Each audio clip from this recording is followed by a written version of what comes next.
샌드라 월슨의 상한 마음으로부터의 자유. 요약 시작하겠습니다. 먼저 역자 서문입니다. 저자인 샌드라 월슨은 알코올 중독자인 아버지가 있는 엮이는 가정에서 자랐습니다. 수치심과 열등감 속에서 성장하였으나 하나님의 섭리 가운데 예수님의 은혜를 경험하며 수치심을 이겨냈습니다. 사람은 경험한 것만큼 다른 이들을 이해할 수 있고 그 사람이 경험한 상함에 따라 사역이 정해진다는 말이 있습니다. 엮이는 가정에서 자란 저자 역시 엮이는 가정에 대한 특별한 이해와 사랑, 연민이 있다고 말합니다. 이 책은 성경과 심리학, 개인적인 경험과 이론, 그리고 적용의 어우러짐이 장점이라고 할 수 있습니다. 다음은 저자 서문입니다.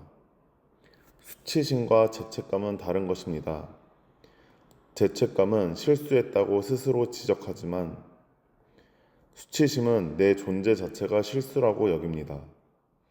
잘못된 행동은 교정하면 아무런 문제가 되지 않지만 존재 자체가 결함이라고 생각한다면 변화될 희망조차 없는 것입니다. 저자는 인간은 변화의 과정을 겪는 존재로 만들어졌으며 하나님은 변화 중에 있는 그리스도인들을 완전하고 온전한 존재로 보신다고 말합니다. 하나님은 애벌레 그리스도인들을 위한 계획을 갖고 계시는데 그것을 일반적으로 변화라고 부르며 로마서 12장 2절에 따르면 변화는 평생 동안 마음을 새롭게 하는 과정을 통해 이루어진다는 것을 알 수 있습니다. 로마서 12장 2절 너희는 이 세대를 본받지 말고 오직 마음을 새롭게 함으로 변화를 받아 하나님의 선하시고 기뻐하시고 온전하신 뜻이 무엇인지 분별하도록 하라. 저자는 서문 마지막 부분에 변화를 이끌어내기 위해 새로운 선택을 하려면 깊은 이해가 필요하며 자신의 문제를 인식하는 것이 결코 쉬운 일이 아니기 때문에 하나님께 통찰력과 이해력을 주실 것을 간구하라고 당부하고 있습니다. 또한 하나님께 영광을 돌리기에 합당한 삶을 살 수 있는 모든 원리가 성경 말씀에 담겨 있지만 그 원리를 삶에 적용하게 하기 위해 주님이 사용하시는 방법, 즉 의료 및 상담과 같은 방법을 제한해서는 안 된다고 강조합니다. 다음은 서론입니다. 서론은 저자가 자신의 경험을 통해 왜 수치심에 관심을 갖게 되었는지에 대해서 이야기하고 있습니다. 저자의 친아버지는 이미 있는 아내와 자식을 버려둔 채 저자의 어머니를 만났고 저자가 태 속에 있을 때의 낙태를 강요하였습니다. 어머니는 아버지를 떠나 홀로 아이를 낳고 키우다 아이가 2살쯤 되었을 때 의붓 아버지를 만나 재혼합니다. 뒤늦게 의붓 아버지가 알코올 중독자라는 것을 알게 되었고 결혼 16년 후 이혼할 때까지 여러 차례 가정폭력과 한 차례 고모부에게 성추행을 당합니다. 저자는 알코올 중독자인 아버지가 있는 엮이는 가정에서 자란 남자와 결혼하였습니다. 남편은 교회를 멀리하였고 저자는 우울증이 깊어졌습니다. 하지만 교회에서 성숙한 여성 양육자를 만나고 본인도 성경을 가르쳤으며 성경적 상담 과정을 배우면서 회복이 시작되었고 마침내 상담 사역자가 되었습니다. 그러나 저자가 상담 사역자로서 경제적 독립을 할 수 있게 되자 남편에 대해 참아왔던 억압된 분노가 분출되기 시작했습니다. 영적인 생활은 침체되었고 이혼이 유일한 돌파구라고 생각하였습니다.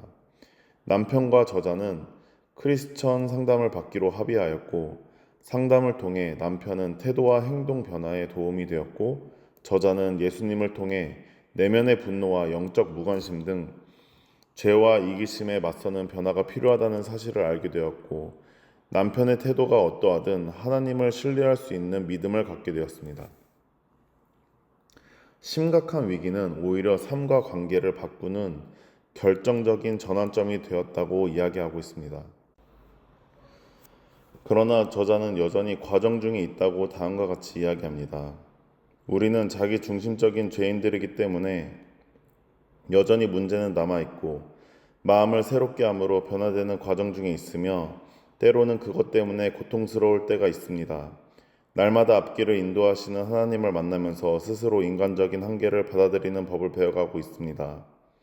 지금도 탁월함을 추구하려는 노력을 게을리하지 않지만 다른 이들에게 인정받고 싶어하는 인정 중독과 완벽주의로부터는 차츰 회복되어 가고 있는 과정이 있습니다.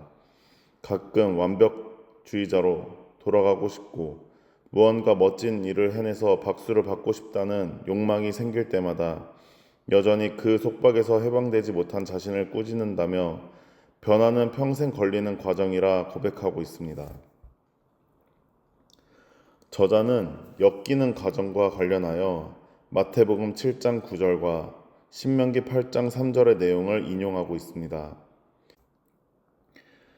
마태복음 7장 9절 너희 중에 누가 아들이 떡을 달라 하는데 돌을 주며 신명기 8장 3절 너를 낮추시며 너를 줄이게 하시며 또 너를 알지 못하며 내 조상들도 알지 못하던 만나를 내게 먹이신 것은 사람이 떡으로만 사는 것이 아니요 여호와의 입에서 나오는 모든 말씀으로 사는 줄을 내가 알게 하려 하심이니라.